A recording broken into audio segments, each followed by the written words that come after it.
এই বিষয়টা আসলে হইতেছে কি, ফিটিং বিষয়টা হইতেছে কি, এটা ওই যে অনেকে আর কি যারা মাদক আসক্ত আর কি পুরোপুরি, তারা আর কি এই কাজটা বেশি করে।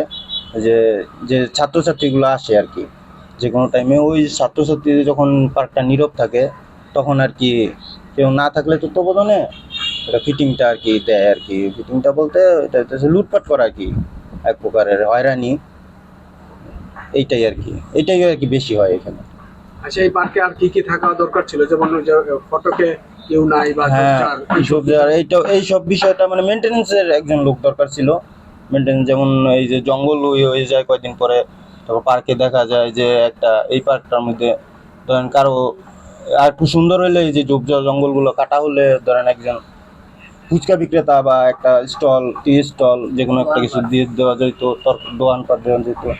মানে এইটাই আর কি, এটা হইলে আর কি আমাদের ভালো হইতো। তারপর একটা পানির ব্যবস্থা হলে মানে দরকার এটাই, ছিল। হ্যাঁ এটাই দরকার ছিল আর কি বেশি। এই পার্কটা বেসিক্যালি করা হয়েছে মানে ডায়াবেটিস রোগীদের জন্য আর কি। এটা সরকারি অনুদানে, মানে এটা হচ্ছে পানি উন্নয়ন বোর্ডের তত্ত্বাবধানে করা হয়েছে। মানে এটা করা হয়েছে, এইগুলো আসলে এই যে রাস্তাঘাট যেগুলো করা হয়েছে, এই বেঞ্চগুলো, এগুলো সব আরও মানে আরও হাই কোয়ালিটির করার দরকার ছিল। মানে এই রাস্তার এক একটা রাস্তার ইয়ে ছিল 5 ফুট করে আসছিল, যে রাস্তাটা মানে 2 জন লোক যাতে হাঁটতে পারে। তো এখানে হচ্ছে 3.5 ফুট করে করছে ওরা। মানে এই পার্কের মধ্যে অনেক মানে উন্নতির চেয়ে দুর্নীতি বেশি হয়েছে। হ্যাঁ, এখানে ডায়াবেটিসরা গ্রামের, হ্যাঁ আসে সকালবেলা আর বিকালবেলা হাঁটাচলা করে ওরা। রাত হলে বেশিরভাগই লোকাল পোলাপাইন, মানে বুঝেনি তো, লোকাল স্থানীয় যারা, তাদের আড্ডা। অনেক ছেলে এখানে বসে থাকে যে মেয়েরা মানে আসার সুযোগও পায় না। আর একত হচ্ছে মানে এখানে কোনো নিরাপদ কোনো স্থান নেই যে কোনো মহিলা আসার সময় পানি খাবে বা কোনো মানে কোনো সিকিউরিটি নাই, যে সিকিউরিটি মানে কোনো গার্ড দেবে, কোনো একটা বিপদ আপদ আসলে যে সিকিউরিটি আসে মানে করবে, মানে এরকম কোনো মানে পরিবেশটা নাই।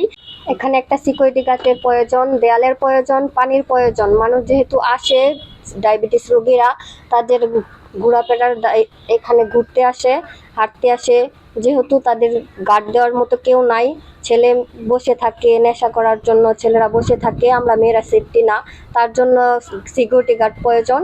অদ্ভুত একটা নাম এই পার্কের, ডায়াবেটিস পার্ক, কিন্তু আমরা ডায়াবেটিস রোগী এখানে দেখতে পাই না, কারণ এখানে মাদক সেবীরা ভরে গেছে, ঝোপঝাড় জঙ্গল, সাপের ভয় থাকে। তো এখানে অনেক রোগীরা দেখা যায় সকাল বিকাল হাঁটতে আসতো যখন প্রথম হয়েছে। তো এখন এটা দিন দিন পুরাতন হচ্ছে, আর এখন এদিকে অনেক ঝোপঝাড়ও ভরে যেতেছে, যার কারণে মানুষ আসতে বা এখন দিন যতই যাচ্ছে মানুষের আনাগোনা ততই বাড়ছে, নানা রকম মানুষ দেখা যাচ্ছে। তো মানুষের একটা সেফটি বা সুরক্ষার বিষয় চিন্তা করতে গেলে যে আমাদের এই ডায়াবেটিস পার্কের জন্য নিশ্চয়ই একটা সিকিউরিটি গার্ড বা একটা এরকম যা বলে আর কি মানুষের সুরক্ষা দেওয়া যায়, এরকম কিছু ব্যবস্থা করার প্রয়োজন মনে করি আমরা। এটা আমরা সবাই মিলে আশা করি যাতে ইউনূস স্যার যদি এটা দিকে দৃষ্টি দেন, তাহলে পানি উন্নয়ন বোর্ডের সাথে কথা বলে এখানে এটা কিভাবে আরো সুন্দর করা যায়। হ্যাঁ, এটা এখানে এই মাদকের একটা আড্ডা চলে, সন্ধ্যা হলে দেখা যায় মাদকের লোকজন এখানে এসে ঘোরাফেরা করে, মাদক বিক্রিও করে। তারপরে লোকজন বাজার থেকে আসার পথে অনেকে এখানে ছিনতাই করে, রিক্সা অটো থামাইয়া মোবাইল নিয়ে যায়, টাকা নিয়ে যায়। এখানে যদি প্রশাসন দৃষ্টি দেয়, এখানে যদি আইন প্রয়োগকারী সংস্থার কোনো লোকজন এখানে ডিউটির জন্য দেওয়া হয়, তাহলে আমাদের মনে হয় মুরাপাড়ি ইউনিয়নের যারা এই ডায়াবেটিস লোকেরা এখানে এসে সকাল বিকাল হাঁটা তৈরি করে, হ্যাঁ, তাদের জন্য অনেক উপকার হয়। ডায়াবেটিক পার্ক যে উদ্দেশ্যে করা হয়েছিল, যে বিশেষ করে এলাকার মানুষজন যাতে এখানে সকালে এবং বিকালে তারা হাঁটতে পারেন, বাচ্চারা খেলাধুলা করতে পারেন।